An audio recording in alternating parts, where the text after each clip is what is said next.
کرتا ہوں اللہ کے نام سے جو بڑا مہربان نہایت رحم والا ہے۔ حضور اکرم صلی اللہ علیہ وآلہ وسلم کا ارشاد ہے، تمام اعمال کا دار و مدار نیت پر ہے، اور ہر عمل کا نتیجہ ہر انسان کو اس کی نیت کے مطابق ہی ملے گا۔ بس جس کی ہجرت دولت دنیا حاصل کرنے کے لیے ہو یا کسی عورت سے شادی کی غرض سے ہو، بس اس کی ہجرت انہی چیزوں کے لیے ہوگی جن کے حاصل کرنے کی نیت سے اس نے ہجرت کی۔ صحیح بخاری حدیث نمبر 1۔ صلی اللہ علیہ وآلہ وسلم نے فرمایا کہ وحی نازل ہوتے وقت کبھی مجھ کو گھنٹی کی سی آواز محسوس ہوتی ہے، اور وحی کی یہ کیفیت مجھ پر بہت شاق گزرتی ہے۔ جب یہ کیفیت ختم ہوتی ہے تو میرے دل و دماغ پر اس فرشتے کے ذریعے نازل شدہ وحی محفوظ ہو جاتی ہے، اور کسی وقت ایسا ہوتا ہے کہ فرشتہ بشکل انسان میرے پاس آتا ہے اور مجھ سے کلام کرتا ہے، بس میں اس کا کہا ہوا یاد رکھ لیتا ہوں۔ صحیح بخاری حدیث نمبر 2۔ حضرت صلی اللہ علیہ وآلہ وسلم پر وحی کا ابتدائی دور اچھے سچے پاکیزہ خوابوں سے شروع ہوا۔ آپ خواب میں جو کچھ دیکھتے وہ صبح کی روشنی کی طرح صحیح اور سچا ثابت ہوتا۔ پھر من جانب قدرت آپ تنہائی پسند ہو گئے، اور آپ نے غار حرا میں خلوت نشینی اختیار فرمائی، اور کئی دن اور رات وہاں مسلسل عبادت اور یاد الہی و ذکر میں مشغول رہنے لگے۔ جب تک گھر آنے کو دل نہ چاہتا توشہ ہمراہ لیے ہوئے وہاں رہتے۔ توشہ ختم ہونے پر ہی اہلیہ محترمہ حضرت خدیجہ رضی اللہ تعالی عنہا کے پاس تشریف لاتے، اور کچھ توشہ ہمراہ لے کر پھر وہاں جا کر خلوت گزین ہو جاتے۔ یہی طریقہ جاری رہا یہاں تک کہ آپ پر حق منکشف ہو گیا، اور آپ غار حرا ہی میں قیام پذیر تھے کہ اچانک حضرت جبرائیل علیہ السلام آپ کے پاس حاضر ہوئے اور کہنے لگے کہ اے محمد پڑھو۔ آپ فرماتے ہیں کہ میں نے کہا کہ میں پڑھنا نہیں جانتا۔ آپ صلی اللہ علیہ وسلم فرماتے ہیں کہ فرشتے نے مجھے پکڑ کر اتنے زور سے بھینچا کہ میری طاقت جواب دے گئی، پھر مجھے چھوڑ کر کہا پڑھو۔ میں نے پھر وہی جواب دیا کہ میں پڑھا ہوا نہیں ہوں۔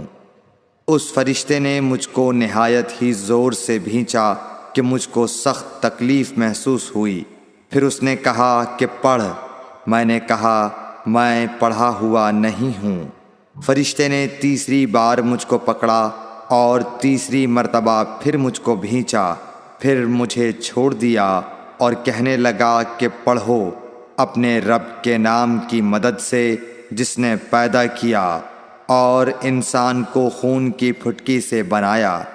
پڑھو اور آپ کا رب بہت ہی مہربانیاں کرنے والا ہے۔ بس یہی آیتیں آپ حضرت جبرائیل علیہ السلام سے سن کر اس حال میں غار حرا سے واپس ہوئے کہ آپ کا دل اس انوکھے واقعے سے کانپ رہا تھا۔ آپ حضرت خدیجہ کے ہاں تشریف لائے اور فرمایا کہ مجھے کمبل اوڑھا دو، مجھے کمبل اوڑھا دو۔ لوگوں نے آپ کو کمبل اوڑھا دیا۔ جب آپ کا ڈر جاتا رہا تو آپ نے اپنی زوجہ محترمہ حضرت خدیجہ رضی اللہ تعالی عنہا کو تفصیل کے ساتھ یہ واقعہ سنایا، اور فرمانے لگے کہ مجھ کو اب اپنی جان کا خوف ہو گیا ہے۔ آپ کی اہلیہ محترمہ حضرت خدیجہ رضی اللہ تعالی عنہا نے آپ کی ڈھارس بندھائی اور کہا کہ آپ کا خیال صحیح نہیں ہے۔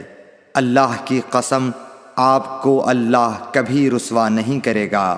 آپ تو اخلاق فاضلہ کے مالک ہیں، آپ تو کنبہ پرور ہیں، بے کسوں کا بوجھ اپنے سر پر رکھتے ہیں، مفلسوں کے لیے آپ کماتے ہیں، مہمان نوازی میں آپ بے مثال ہیں، اور مشکل وقت میں آپ امر حق کا ساتھ دیتے ہیں۔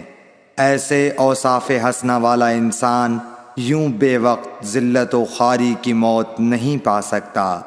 پھر مزید تسلی کے لیے حضرت خدیجہ رضی اللہ تعالی عنہا آپ کو ورقہ بن نوفل کے پاس لے گئیں، جو ان کے چچا زاد بھائی تھے اور زمانہ جاہلیت میں نصرانی مذہب اختیار کر چکے تھے اور عبرانی زبان کے کاتب تھے۔ چنانچہ انجیل کو بھی حسب منشائے خداوندی عبرانی زبان میں لکھا کرتے تھے۔ انجیل سریانی زبان میں نازل ہوئی تھی، پھر اس کا ترجمہ عبرانی زبان میں ہوا۔ ورقہ اسی کو لکھتے تھے۔ وہ بہت بوڑھے ہو گئے تھے، یہاں تک کہ ان کی بینائی بھی رخصت ہو چکی تھی۔ حضرت خدیجہ رضی اللہ تعالی عنہا نے ان کے سامنے آپ کے حالات بیان کیے اور کہا کہ اے چچا زاد بھائی، اپنے بھتیجے محمد صلی اللہ علیہ وسلم کی زبانی ذرا ان کی کیفیت سن لیجئے۔ وہ بولے کہ بھتیجے، آپ نے جو کچھ دیکھا ہے اس کی تفصیل سناؤ۔ چنانچہ آپ صلی اللہ علیہ وآلہ وسلم نے از اول تا آخر پورا واقعہ سنایا، جسے سن کر ورقہ بے اختیار ہو کر بول اٹھے کہ یہ تو وہی ناموس معزز رازدان فرشتہ ہے جسے اللہ نے حضرت موسیٰ علیہ السلام پر وحی دے کر بھیجا تھا۔ کاش میں آپ کے اس عہد نبوت کے شروع ہونے پر جوان عمر ہوتا، کاش میں اس وقت تک زندہ رہتا جب کہ آپ کی قوم آپ کو اس شہر سے نکال دے گی۔ رسول کریم صلی اللہ علیہ وآلہ وسلم نے یہ سن کر تعجب سے پوچھا کہ کیا وہ لوگ مجھ کو نکال دیں گے، حالانکہ میں تو ان میں صادق و امین و مقبول ہوں۔ ورقہ بولا، ہاں یہ سب کچھ سچ ہے، مگر جو شخص بھی آپ کی طرح امر حق لے کر آیا لوگ اس کے دشمن ہی ہو گئے ہیں۔ اگر مجھے آپ کی نبوت کا وہ زمانہ مل جائے تو میں آپ کی پوری مدد کروں گا، مگر ورقہ کچھ دنوں کے بعد انتقال کر گئے۔ پھر کچھ عرصے تک وحی کی آمد موقوف رہی۔ صحیح بخاری حدیث نمبر 3۔ حضور اکرم صلی اللہ علیہ وآلہ وسلم نے وحی کے رک جانے کے زمانے کے حالات بیان فرماتے ہوئے کہا کہ ایک روز میں چلا جا رہا تھا کہ اچانک میں نے آسمان کی طرف ایک آواز سنی، اور میں نے اپنا سر آسمان کی طرف اٹھایا۔ کیا دیکھتا ہوں کہ وہی فرشتہ جو میرے پاس غار حرا میں آیا تھا وہ آسمان و زمین کے بیچ میں ایک کرسی پر بیٹھا ہوا ہے۔ میں اس سے ڈر گیا اور گھر آنے پر میں نے پھر کمبل اوڑھنے کی خواہش ظاہر کی۔ اس وقت اللہ پاک کی طرف سے یہ آیات نازل ہوئیں، اے لحاف اوڑھ کر لیٹنے والے، اٹھ کھڑا ہو اور لوگوں کو عذاب الہی سے ڈرا، اور اپنے رب کی بڑائی بیان کر، اور اپنے کپڑوں کو پاک صاف رکھ اور گندگی سے دور رہ۔ اس کے بعد وہی تیزی کے ساتھ پے در پے آنے لگی۔ صحیح بخاری حدیث نمبر 4۔ رسول اللہ صلی اللہ علیہ وآلہ وسلم نزول قرآن کے وقت بہت سختی محسوس فرمایا کرتے تھے، اور اس کی علامتوں میں سے ایک یہ تھی کہ یاد کرنے کے لیے آپ اپنے ہونٹوں کو ہلاتے تھے۔ ابن عباس رضی اللہ تعالی عنہ نے کہا، میں اپنے ہونٹوں کو ہلاتا ہوں جس طرح آپ ہلاتے تھے۔ سعید کہتے ہیں، میں بھی اپنے ہونٹ ہلاتا ہوں جس طرح ابن عباس رضی اللہ تعالی عنہ کو میں نے ہلاتے دیکھا۔ پھر انہوں نے اپنے ہونٹ ہلائے۔ ابن عباس رضی اللہ تعالی عنہ نے کہا، پھر یہ آیت اتری کہ اے محمد، قرآن کو جلد جلد یاد کرنے کے لیے اپنی زبان نہ ہلاؤ، اس کا جمع کر دینا اور پڑھا دینا ہمارا ذمہ ہے۔ حضرت ابن عباس رضی اللہ تعالی عنہ کہتے ہیں، یعنی قرآن آپ صلی اللہ علیہ وآلہ وسلم کے دل میں جمع دینا اور پڑھا دینا ہمارے ذمہ ہے۔ پھر جب ہم پڑھ چکے تو اس پڑھے ہوئے کی اتباع کرو۔ ابن عباس رضی اللہ تعالی عنہ فرماتے ہیں، اس کا مطلب یہ ہے آپ اس کو خاموشی کے ساتھ سنتے رہو، اس کے بعد مطلب سمجھا دینا ہمارے ذمہ ہے۔ پھر یقیناً یہ ہماری ذمہ داری ہے کہ آپ اس کو پڑھو، یعنی اس کو محفوظ کر سکو۔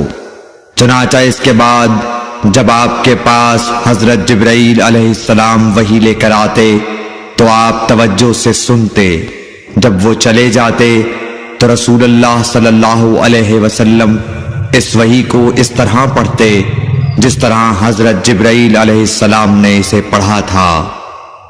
صحیح بخاری حدیث نمبر 5۔ رسول اللہ صلی اللہ علیہ وسلم نے فرمایا، اسلام کی بنیاد 5 چیزوں پر قائم کی گئی ہے۔ اول، گواہی دینا کہ اللہ کے سوا کوئی معبود نہیں اور بے شک حضرت محمد صلی اللہ علیہ وسلم اللہ کے سچے رسول ہیں، اور نماز قائم کرنا اور زکوٰۃ ادا کرنا اور حج کرنا اور رمضان کے روزے رکھنا۔ صحیح بخاری حدیث نمبر 8۔ حضرت محمد مصطفیٰ صلی اللہ علیہ وآلہ وسلم نے فرمایا، مسلمان وہ ہے جس کی زبان اور ہاتھ سے مسلمان بچے رہیں، اور مہاجر وہ ہے جو ان کاموں کو چھوڑ دے جن سے اللہ نے منع فرمایا۔ صحیح بخاری حدیث نمبر 10۔ ایک دن ایک آدمی نے حضرت صلی اللہ علیہ وسلم سے پوچھا کہ کون سا اسلام بہتر ہے؟ فرمایا، یہ کہ تم کھانا کھلاؤ اور جس کو پہچانو اس کو بھی اور جس کو نہ پہچانو اس کو بھی، الغرض سب کو سلام کرو۔ صحیح بخاری حدیث نمبر 12۔ رسول کریم صلی اللہ علیہ وسلم نے فرمایا، قسم ہے اس ذات کی جس کے ہاتھ میں میری جان ہے، تم میں سے کوئی بھی ایماندار نہ ہوگا جب تک میں اس کے والد اور اولاد سے بھی زیادہ اس کا محبوب نہ بن جاؤں۔ صحیح بخاری حدیث نمبر 14۔ نبی کریم صلی اللہ علیہ وآلہ وسلم نے فرمایا، 3 خصلتیں ایسی ہیں کہ جس میں یہ پیدا ہو جائیں اس نے ایمان کی مٹھاس کو پا لیا۔ اول یہ کہ اللہ اور اس کا رسول اس کے نزدیک سب سے زیادہ محبوب بن جائیں۔ دوسرے یہ کہ وہ کسی انسان سے محض اللہ کی رضا کے لیے محبت رکھے۔ تیسرے یہ کہ وہ کفر میں واپس لوٹنے کو ایسا برا جانے جیسا کہ آگ میں ڈالے جانے کو برا جانتا ہے۔ صحیح بخاری حدیث نمبر 16۔